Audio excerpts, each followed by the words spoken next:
welcome to my video. Today I'll be talking about macromolecules and their role in nanomedicine.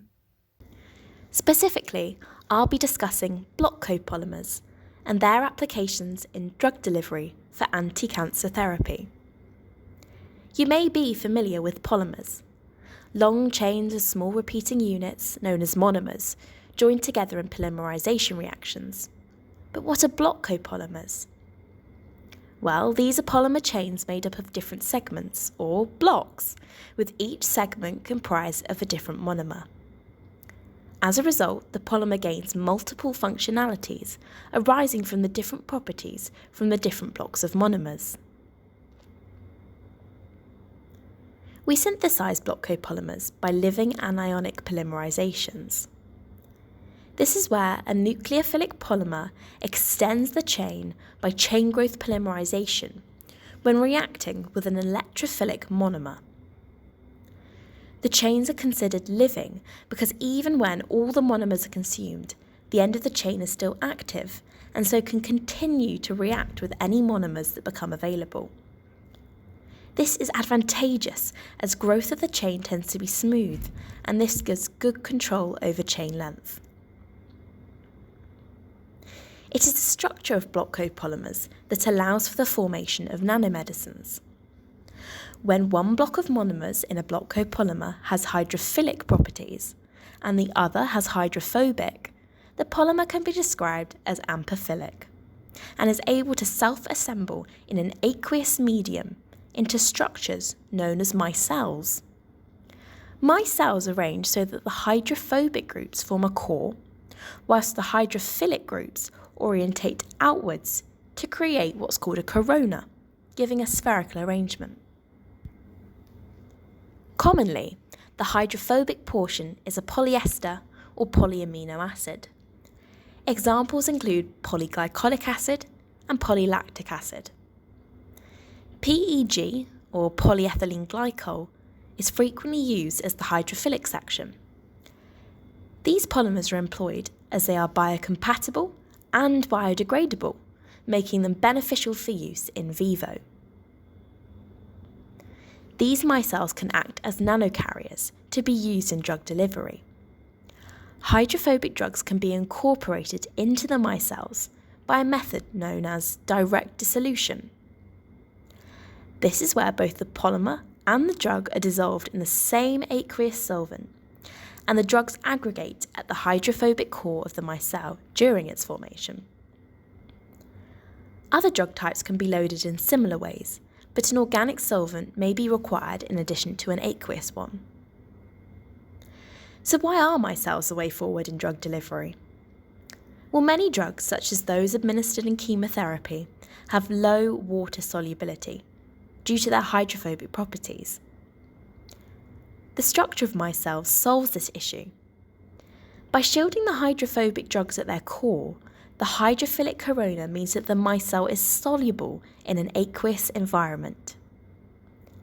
As a result, the micelle drug complex is able to efficiently travel around the body to the tumour cells. In addition, the drugs are more likely to reach the cancerous tissue because the hydrophilic corona evades recognition by immune cells. This is known as the stealth effect.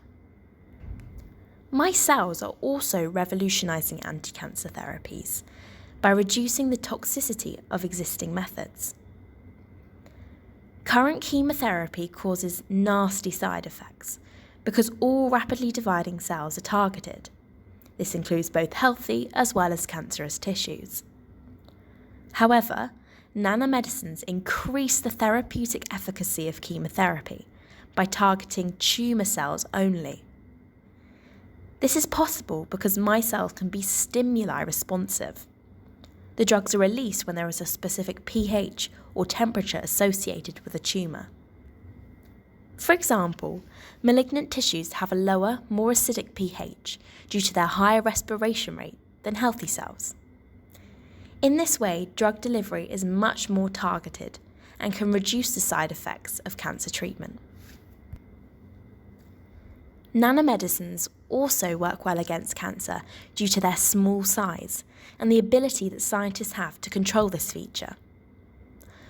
Whilst tumour cells are fast growing and divide rapidly, the blood vessels surrounding them are underdeveloped and leave pores of about 10 to 100 nanometers between the cells and their membrane. My cells are small enough to pass through these gaps and accumulate in the tumour cells. This does not occur in healthy tissue, as their blood vessel network is fully developed, and so my cells are too big to permeate into the healthy cells.